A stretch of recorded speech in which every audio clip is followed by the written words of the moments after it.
How about now? Good. Good.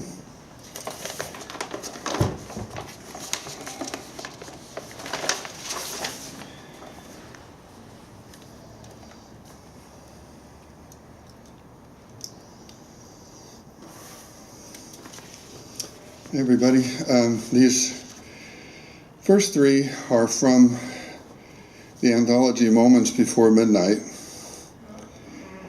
Ice Storm. I wear a tie-dye of a scarlet dragonfly. The alder branches fall upon the helpless house. The ice has gravitas. The snow knows no restraint. Except for trouble and bad luck, we'd have no luck tonight. So this is what it sounds like, global warming. The big branches breaking off the tallest trees like cannons going off. My heart already flits through a riparian forest like 100 million years ago.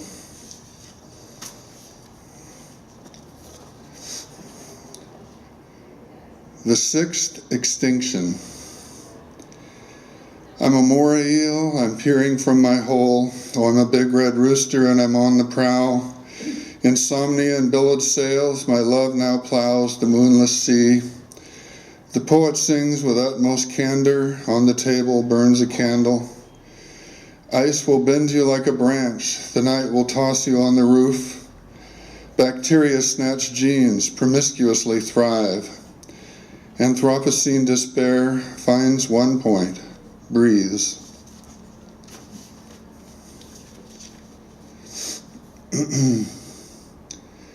I used to drink a lot. I've been sober 25 years.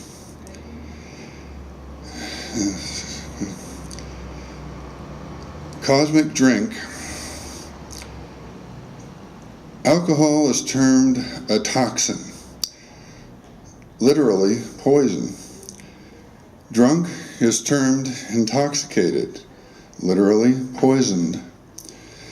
Sober is a song of love divine, a spirit that forever nurtures and embraces all things big and small. The one vast vertebrate idea develops through the many 100 million years. The one great sober thought of blue whales, elephants, tyrannosaurs, apatosaurs, iguanodons, giraffes, the unifying concept that includes the geckos, field mice, shrews, chameleons, pine siskins, rainbow trout, the myriad embodied variations, huge or little, on the one same theme. The human animal remains indifferent, becomes enthralled, okay, perhaps inspired, whatever, sees that we too are the universe. Water, straight, no chaser. The next four are poems that are included in the second anthology that Bob Hill Publishing is going to do.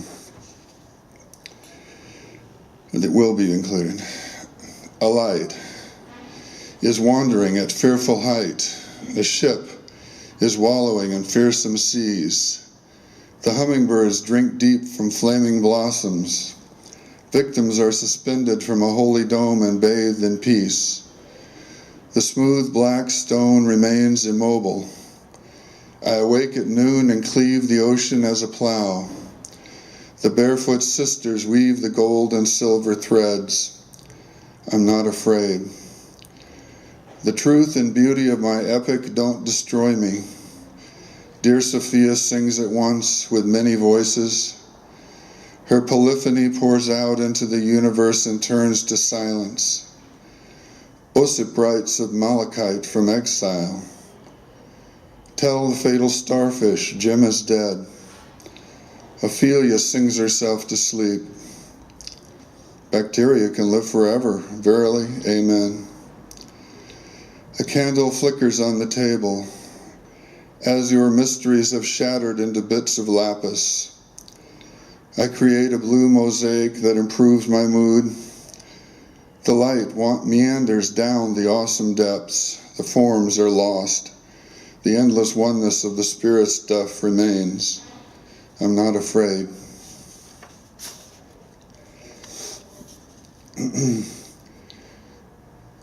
There's a famous poem, American Gothic, painting, a farmer and his wife and a pitchfork. This is Oregon Gothic. Our neighbor's lawn is monocultured, green as plastic grass, chock full of well-intentioned chemicals. He stands inside his pen, a pitchfork in his hand.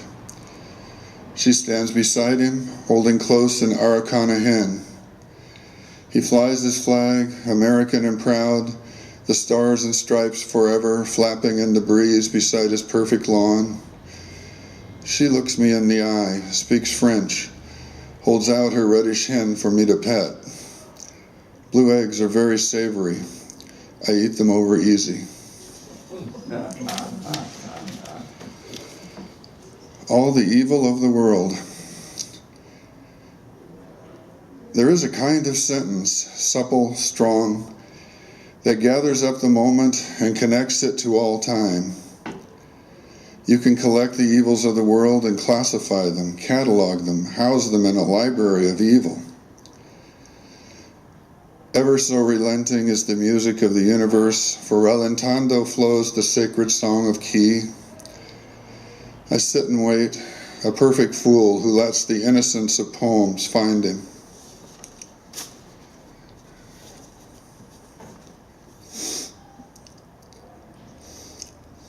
Indus. Mohenjo-daro was a sweet civilization lacking massive armies, overweening kings, and parasitic priests. Their sewage drainage was remarkable for every house. Most cunning ratios permeated all their engineering. Trading networks once extended to the copper mines in far Oman. 2 growing seasons blessed their yearly agriculture. Then it all collapsed. We don't know why. Bacterial diseases played a role. The skulls show murder in the waning days was common. They were much like us, and now they're gone. Over, solid gone. I'm glad the pious archaeologist still studies them, their sturdy bricks and broken bones, assiduously. The next poems, the remaining poems, continue a book called Octopodes, which is the plural of octopus, and so they're in a similar style. Jorge's Elevator. One travels to the grand resort at Santa Ultima. The desert stretches all around. Red mountains ring the sight. There are various floors in the resort, and in the elevator, one must choose. Floor 2, French Revolution. 3, Jurassic Evolution. 4, Big Bang. Floor 5, Athenian Democracy. Floor 6, the Milky Way.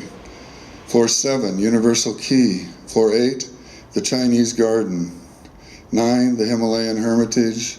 Floor 10, Manhattan. Floor 11, Pre-Columbian Americas. Floor 12, Elysium. 13 is blank. One has to choose. The moment waits, perhaps forever. This poem's based on family history. It's the brother of my grandfather. Remembrance of John's Garden. The youngest of the 7 Douglas brothers, John, was living out by Calapooya Creek near Walden in the Coast Range. He was 70 in 1970, and I would visit him. My grandpa was the oldest of the 7 brothers and had died a decade earlier. John's circulation wasn't good, and clogs could stop the blood from going to his brain at any moment. So he'd say, and I would try to think of that, but couldn't. I, who wasn't 30 yet, who was so young and healthy still, who felt I'd never actually die. John had a flower garden that was huge. It stretched between the unpaved road and rushing creek. He had at least 100 kinds of roses, red, white, yellow, pink, all shades. I loved to mosey through his lovely roses, stopping often, noticing the subtleties of all the beauty there. C'est beau, I'd say, because I'd studied French at university and thought a statement about beauty sounded best in French. John died, of course, the clogs inevitably killing him. The only remnant of his wondrous and enchanting roses now, I guess, is in my aging memory and in this steadfast poem. And this is the only poem about high school football that I know of. A scene of brutal glory. After football practice, Dave Malloy, assistant coach, was sitting in the office of the coach, Jim Shelby. I was there as well, I don't remember why. Without the slightest warning, zany Dave erupted, bellowed, slammed the table top with both his hefty hands, ejaculating loudly these impassioned words, "I want to fuck." Malloy repeated this, and Shelby shushed him since a teenage boy was present, me. Soon after that, Malloy became the coach at New Geneva High, our bitter rival, we of Fairfield High. The summer just before my senior season in 1964, I had an easy job delivering bouquets, arrangements, wreaths, and other floral merchandise from Baxter's Blossoms, located in Fairfield but providing flowers for all greater New Geneva. My delivery van pulled up at New Geneva High one afternoon, and I began unloading many floral products. Suddenly, Malloy was there, just grinning at me crazily, eyes merrily agleam. We talked a bit of this and that, not even mentioning we'd meet next autumn on opposing sides of gridiron combat. Early in the New Geneva game that fall, we punted on fourth down. I was the long snapper and could release downfield before the other guys who had to block first. When the punt returner caught the kick, I was already nearing him at top speed. Suddenly I caught some stream of energy, let's call it ki, and flowed right through the running back, depositing his body in a broken heap at Coach Malloy's large feet, while I just trotted off unscathed and nonchalant. My soft eyes sensed his crazy stare and joyous grin directed at me all the way across the field of what was now the line of scrimmage. Next day in the local paper he was quoted, "Well, I knew when Douglas tore apart my halfback early on that we were in for one hell of a game." That was the scene of brutal glory, that God-given moment, gleaming possibly forever. Pindar said, "What's man? A shadow's dream, God-given gleaming comes, and life is bright." One of my favorite poets is Alexander Sergeyevich Pushkin. I have a background in Russian and earned money, my living that way. I don't think he's translatable, so rather than try to do the impossible, I wrote 2 adaptations of favorite poems of his. So these are poems based on his poems. Poet. Alexander wandered in the woods. Through bracken shoulder high Al crashed. Down muddy hillsides steep as cliffs Al slid. From rushing creeks as cold as intellect Al sipped. The Douglas fir trees towered over Al, the burn spot on the mountaintop, the place the lightning hit and burned the brush away. This high locale provided Al a vista full of ridges, clouds, and sky. The seraph met Al there, surprised him where the bolt had struck. The seraph spread 6 wings, the seraph closed 6 wings. The seraph touched Al's eyes and ears with fingers light as dream. The eyes of Alex opened like a startled eagle's. Alexander's ears were filled with din of iron bells. Then clarity arrived, and insight came. Al sensed the trembling of the heavens, the clandestine flight of angels over mountaintops, the coursing of Leviathan beneath the shining sea, the chloroplastic miracle in meadow clearings. Then the seraph tore out Al's deceitful tongue, ripped out his timid heart, replaced them with the ancient serpent and the burning torch, respectively. The seraph said, "Now rise, O prophet, and go forth on land, by sea, be filled with cosmic will and love. Attend, and with your flaming words ignite the hearts of all humanity. Yea, with the beauty of your ancient wisdom, nurture and embrace all things." And Alexander left the wilderness and did just that for all his days and all his nights. Prophetic voice. Apollo asks of Alexander sacred sacrifice. Until that moment, Alex is immersed in frivolous diversions, careless self-indulgence, fleeting pleasures of impious worldliness. Al's holy lyre lies silent until then, so Alex savors, until then, the soul's chill sleep. Among the undistinguished children of the world, our Alexander is perhaps the least distinguished until then, until divine Apollo summons him. The moment, though, the holy Logos barely touches his tympanic membrane, Alexander's soul becomes a waking eagle. Fierce ennui oppresses Al amidst the world's amusements. Alex feels alone and alien to fads and trends. O Al's proud head bows not to the prevailing idols. Alexander flees, confused and full of sound, toward the mountain peaks, toward the ocean's edges, listens to the wind expressing time, and mimics it in madly enigmatic odes. And the last poem I want to read is from 2009, my book, The Gaian Odes, which won the Evening Street Award. This is The Pathos of the Golden Toad.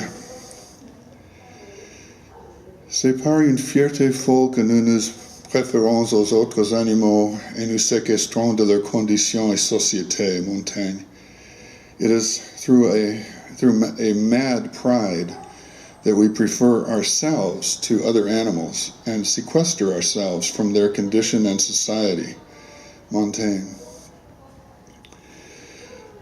The comedy of the tree frog ended well, by definition, when I went behind the yurt last summer to trim some fruit branches off the round roof and found the pale green arboreal amphibian adhering to a tree limb there after Hope and I had worried ever since we built the new back fence several years ago and disturbed the little hopper's habitat in the process.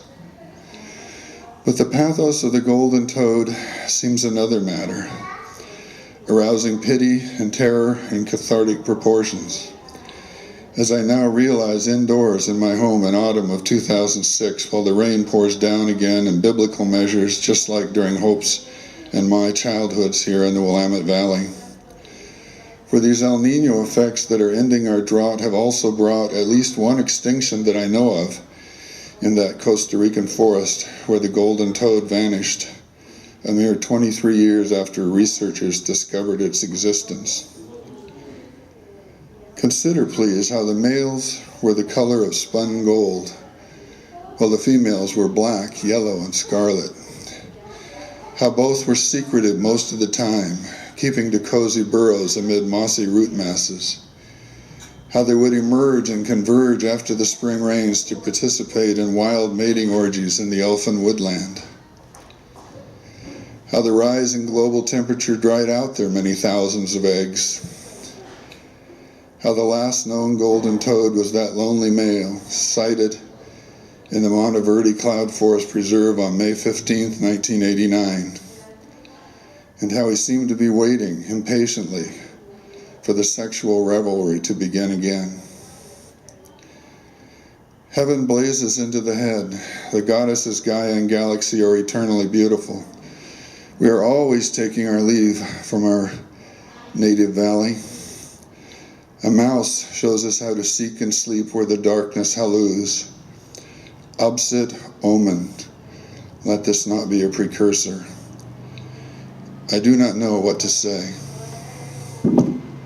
Thank you.